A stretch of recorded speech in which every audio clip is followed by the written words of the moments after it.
Être faussement accusé et condamné pour un acte criminel que nous n'avons pas commis est l'une des pires erreurs judiciaires. Mais être amené à faussement s'accuser est l'une des manipulations comportementales les plus inhumaines, surtout lorsque les victimes de telles tactiques sont des personnes vulnérables.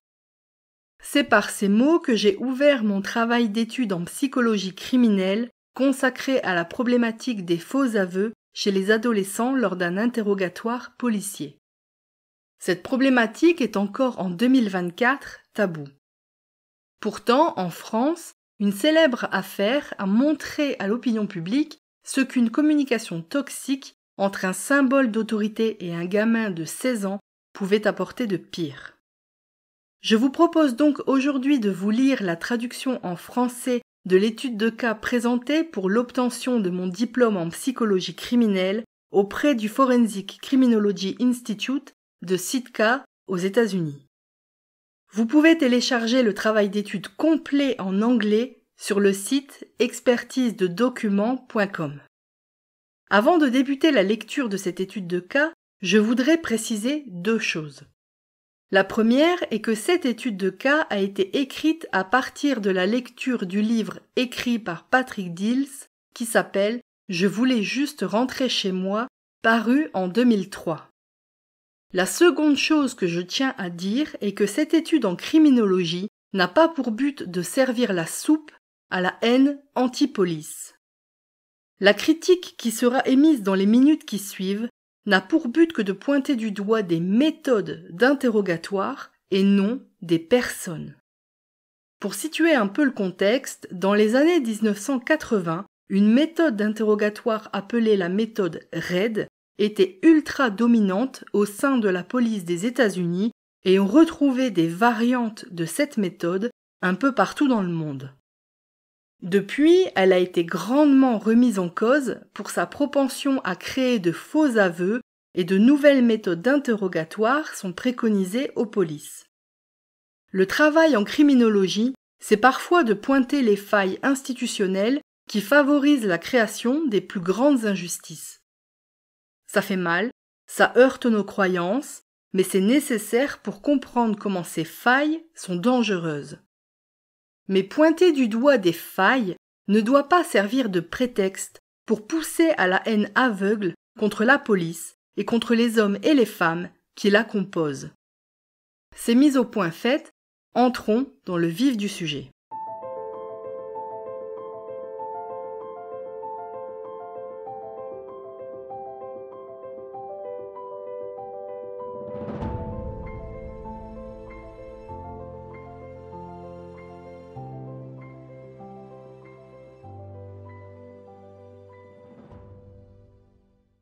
Bienvenue dans ce nouvel épisode du podcast La petite histoire des manipulations.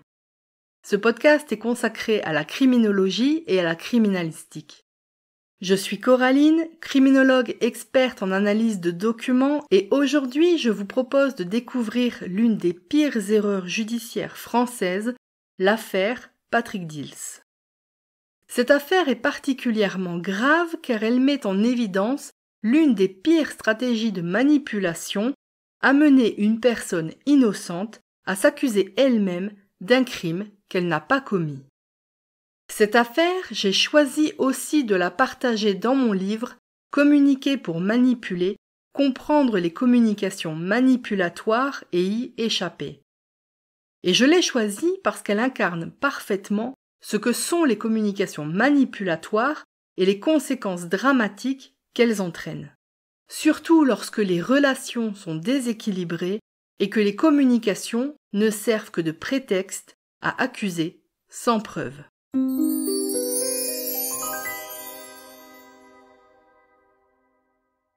En septembre 1986, 2 jeunes garçons, Alexandre Beckrich et Cyril Benning, sont retrouvés morts. Âgés de 8 ans, les victimes ont eu le crâne fracassé à coups de pierre. Une des 2 victimes est retrouvée avec son pantalon descendu sur les genoux, mais l'autopsie révélera qu'aucune sévice sexuelle n'a eu lieu. Les corps sans vie des 2 enfants sont découverts près de la voie ferrée de la ville de Montigny-lès-Metz. C'est aussi dans ce quartier que vit un adolescent de 16 ans, Patrick Dills. Très vite, les policiers en charge de l'affaire interrogent Dills. Ils n'ont aucune preuve matérielle, aucun indice physique qui pourrait mener à un coupable. Ils ont déjà entendu 2 hommes qui ont avoué le double crime avant de se rétracter. Faute de preuves, les 2 hommes sont relâchés. Face à ces premiers faux aveux, on pourrait penser que la police sera plus prudente dans le recueil des témoignages futurs. Il n'en est rien. Les mois passent, les familles des victimes, tout comme l'opinion publique, demandent des comptes. Le spectre d'une autre affaire d'infanticide plane sur la police de Montigny-lès-Metz, l'affaire du petit Grégory Villemain, assassiné 2 ans auparavant. D'avril 1986 à avril 1987, Patrick Dills est entendu 4 fois par la police. À chaque interrogatoire, la pression se fait plus forte sur l'adolescent. Lors de sa dernière garde à vue, le 28 avril 1987, Patrick Dills finit par craquer. Il avoue le double meurtre des enfants. Les policiers n'ont toujours aucune preuve matérielle, mais ces aveux signent la fin de l'enquête. Pourtant, pour obtenir ces aveux, les policiers usent de plusieurs techniques issues de la méthode RAID, connue pour ses nombreuses déviances. Les interrogatoires de Patrick Dills sont très longs, misant sur la fatigue psychocorporelle de l'adolescent pour l'affaiblir. Les attitudes et comportements des policiers impressionnent le jeune adolescent. La présomption de culpabilité dirige les entretiens avec des phrases du genre « Tu es arrivé dans la rue, les enfants étaient vivants. Tu es reparti, ils étaient morts. » La police va chercher Patrick Dills à son travail sans en informer sa famille. À l'époque, aucune mesure de protection des mineurs lors des gardes à vue n'existe en France.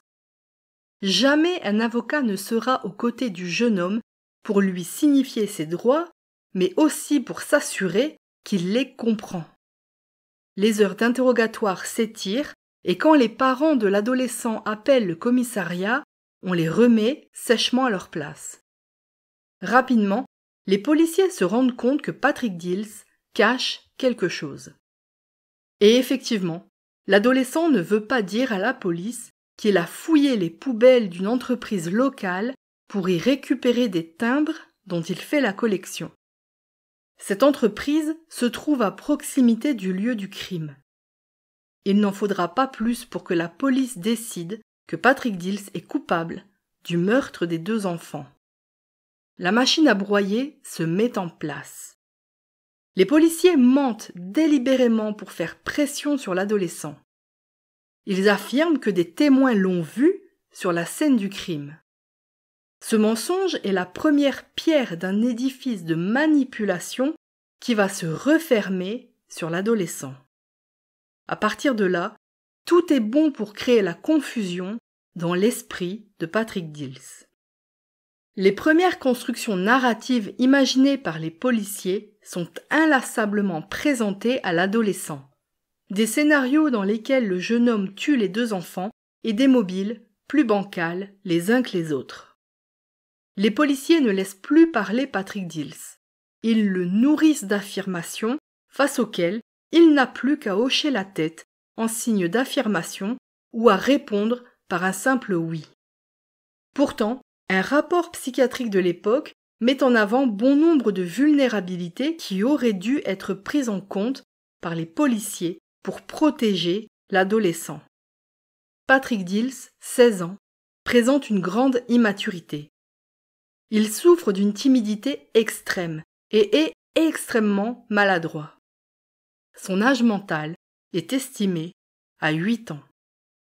L'adolescent est effacé, a du mal à communiquer et à partager ses états émotionnels. Les interrogatoires ne sont jamais filmés et aucun adulte n'est présent pour aider l'adolescent à comprendre ses droits et à les faire respecter par les tenants de l'autorité. Les vulnérabilités du jeune homme, loin de le protéger, seront exploitées par les policiers et par l'ensemble du système judiciaire. Les policiers et la jeune juge d'instruction qui gère le dossier doivent trouver un coupable coûte que coûte. La docilité de Patrick Dills est donc du pain béni pour eux et aucune mesure de protection ne sera décidée pour s'assurer que ces aveux soient authentiques. Patrick Dills ne sera jamais victime de violences physiques durant ses interrogatoires policiers. Mais l'accumulation de la fatigue mentale et physique, associée à la multiplication des techniques de communication manipulatoires, vont être utilisées pour l'affaiblir et le faire craquer. Après avoir inventé des témoins, les policiers manipulent les témoignages des propres parents de l'adolescent. Le père de l'adolescent estime que son fils s'est absenté 15 minutes lors de sa fouille des poubelles voisines. Patrick Dills, lui, dit ne s'être absenté que 5 minutes. Entre les deux témoignages, il y a une différence de 10 minutes. Les policiers vont alors se focaliser sur ces 10 minutes hypothétiques pour transformer un adolescent gauche en tueur d'enfants. Les policiers incitent ensuite Patrick Dills à se souvenir de ce qui s'est passé pendant ces 10 minutes. L'adolescent dit alors qu'il ne se souvient plus. Il n'en faut pas plus aux policiers pour considérer ces paroles comme un demi-aveu.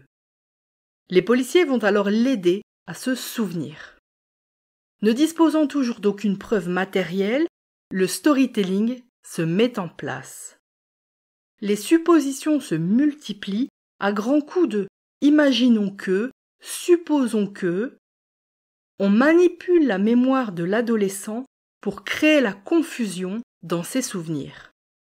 La police nourrit littéralement Patrick Dills d'informations sur le meurtre, tout en y ajoutant des éléments scénaristiques inventés.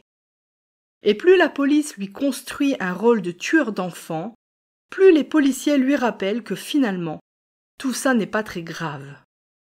Ils l'incitent à se mettre à table, à avouer, et lui disent qu'une fois l'aveu fait, il pourra rentrer chez lui, retrouver ses parents. On retrouve là une autre technique phare de la méthode RAID, qui est celle de recourir à la maximisation des faits et à la minimisation des responsabilités pour mieux extorquer des aveux. Dills n'a plus qu'à valider l'ensemble du scénario élaboré par les policiers. Dans les procès-verbaux, tout sera écrit pour faire passer le scénario comme des aveux spontanés.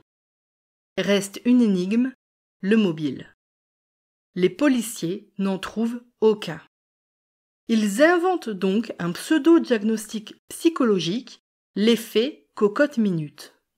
Les deux enfants auraient vu Patrick Dills lors de son périple dans les poubelles, se seraient moqués de lui et l'adolescent timide aurait alors explosé, tuant les enfants violemment. Aucune expertise médico-psychologique ne viendra étayer cette affirmation. Las, Patrick Dills finira par acquiescer à toutes les élucubrations des policiers. Il signera des aveux et les réitérera devant la juge d'instruction. Il mime même les gestes qu'il aurait effectués pour fracasser les crânes des deux enfants. Patrick Dills pense qu'il lui sera facile de rétracter ses aveux lorsqu'il pourra enfin parler à son avocat. Malheureusement, ces aveux, arrachés par des méthodes d'interrogatoire manipulatoires, sont considérés par la justice française comme des preuves à part entière. Patrick Dills est donc condamné à la prison à perpétuité pour les meurtres des deux jeunes enfants. Il devient le plus jeune condamné français à une peine aussi lourde. Il passera 15 ans en prison et sera jugé en tout 3 fois. Lors de son 3e procès, en avril 2002, il est finalement acquitté des meurtres d'Alexandre Beckrich et de Cyril Benning.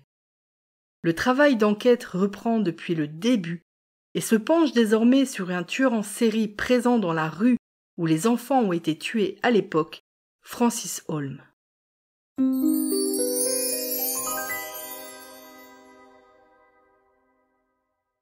Avant de terminer cet épisode, je vous rappelle que vous pouvez rejoindre gratuitement la newsletter du site expertisededocuments.com. C'est là que je réponds à vos questions et que je vous donne encore plus d'informations et de conseils. N'oubliez pas aussi que vous pouvez télécharger l'ensemble de l'étude en psychologie criminelle portant sur les faux aveux chez les adolescents sur le site expertisededocuments.com. En attendant de vous retrouver jeudi dans 15 jours pour un nouvel épisode, n'oubliez pas, un grand bobard commence toujours par une petite histoire.